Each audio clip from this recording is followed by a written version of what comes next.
Biru academy के इस YouTube channel पर आप सभी साथियों का स्वागत है डियर। बात करेंगे बीएड और डीएलएड को आपस में लेकर के जो अपनी मांगे हैं वो आज प्रयागराज में स्टार्ट कर दी गई हैं। पूरी तरीके से बात करेंगे बीएड पात्रता विवाद को लेकर के एक बड़ी अपडेट माननीय सुप्रीम कोर्ट के द्वारा प्राप्त हो रही है, उस पर भी चर्चा करेंगे।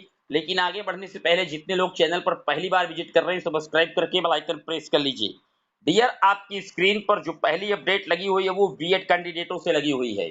जैसा कि आप जानते हैं कि आज बीएड के कैंडिडेट महात्मा गांधी जी की जयंती के शुभ अवसर पर कहीं ना कहीं एक कैंडल मार्च का आयोजन किए थे और उस पर कैंडल मार्च के बाद उन लोगों की जो मुलाकात है वो उत्तर प्रदेश में डिप्टी सीएम के पद पर आसीन माननीय केशव प्रसाद मौर्य जी से भी हुई, क्योंकि केशव प्रसाद मौर्य जी भी प्रयागराज आए हुए थे और गांधी जयंती के शुभ अवसर पर माल्यार्पण इत्यादि के कार्यक्रम में शिरकत कर रहे थे। तो वहां पर बीएड की तरफ से एक डेलीगेशन टीम ने उनको कहीं ना कहीं एक लेटर ज्ञापित किया है कि बीएड को प्राथमिक लेवल से हटा दिया गया है। माननीय सर्वोच्च न्यायालय के द्वारा एनसीटी का जो बजट है वो कैंसिल कर दिया गया है। महोदय, आप कहीं ना कहीं मुख्यमंत्री जी को आगाह करिए कि वो पुनः बीएड को प्राथमिक में लाने के लिए केंद्र सरकार से एक अपील करें, रिक्वेस्ट करें, जिसकी वजह से पुनः बीएड प्राथमिक में शामिल हो सके। तो बीएड कैंडिडेटों की तरफ से कैंडल मार्च करके ये सारी चीजें की गई।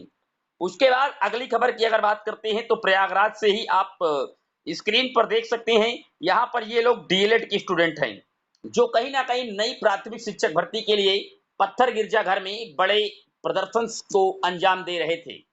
अभी रात में भी इनका जो धरना प्रदर्शन है वो लगातार चल रहा है। इनकी मांग ये है कि जब अब माननीय सर्वोच्च न्यायालय के द्वारा बीएड पात्रता विवाद का जो मैटर है वो सब कुछ समाप्त हो गया, तो फिर अब नई शिक्षक भर्ती आप जल्द से जल्द निकालिए, क्योंकि पिछले 6 साल से उत्तर प्रदेश में प्राथमिक विद्यालयों में कोई शिक्षक भर्ती देखने को नहीं मिली है। और पहले कहीं ना कहीं शिक्षक भर्ती की जब बात की जाती थी तो माननीय सुप्रीम कोर्ट में जो केस पेंडिंग था बीएड एलिजिबिलिटी का, उसको लेकर के कह दिया जाता था सरकार के द्वारा। अब वो भी पूरी तरीके से निस्तारित है, माननीय सुप्रीम कोर्ट के द्वारा पूरी तरीके से उसका निस्तारण कर दिया गया है। तो आप भर्तियां दीजिए। तो दोनों अलग अलग जो खेमे के स्टूडेंट हैं बीएड के डीएलएड के, वो आज प्रयागराज में दोनों अपने अपने हितों की जो मांग है वो कर रहे थे। अब देखने वाली बात यह है कि आखिरकार उत्तर प्रदेश की जो राज्य सरकार है वो किस तरीके से कदम उठाती है। क्या वो नई प्राथमिक शिक्षक भर्ती निकालेगी या वो बीएड अभ्यर्थियों को पुनः प्राथमिक में शामिल करवाने के लिए केंद्र सरकार से रिक्वेस्ट करेगी, क्योंकि बीएड के अभ्यर्थियों ने रिक्वेस्ट के लिए ज्ञापन सौंपा है और वहीं पर डीएलएड के जो स्टूडेंट हैं वो नई प्राथमिक शिक्षक भर्ती की मांग कर रहे हैं। डियर, बात कर लेते हैं अगली अपडेट की।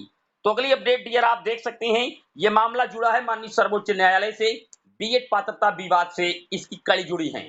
मामला डियर आप जानते हैं कि उत्तर प्रदेश में जो 69,000 में चयन प्रक्रिया में बीएड के स्टूडेंट सेलेक्ट हुए हैं उनके अगेंस्ट ये रिट लगाई गई है शिक्षा मित्रों के द्वारा माननीय सुप्रीम कोर्ट में।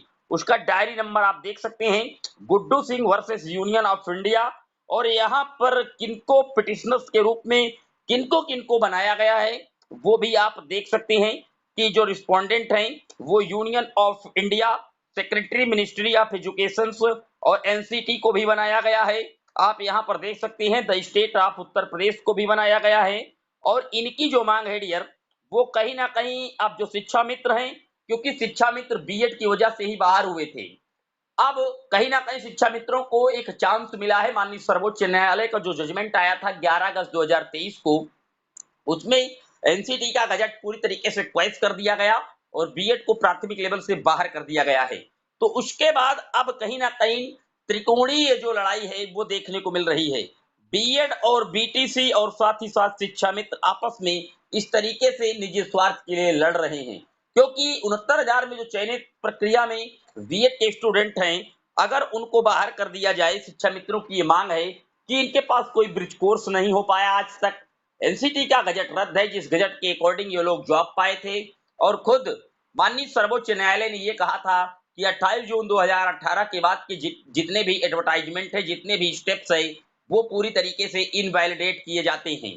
तो इसके बाद से जो शिक्षा मित्र हैं उनकी भी ये मांग है कि अब ये इनवैलिडेट हैं, यानी कि ये गजट रद्द है। तो 69,000 में जो चयनित बीएड के अभ्यर्थी हैं उनको बाहर कीजिए और जो पद रिक्त हैं मेरिट कट ऑफ को डाउन करके और हमको सेलेक्ट कीजिए।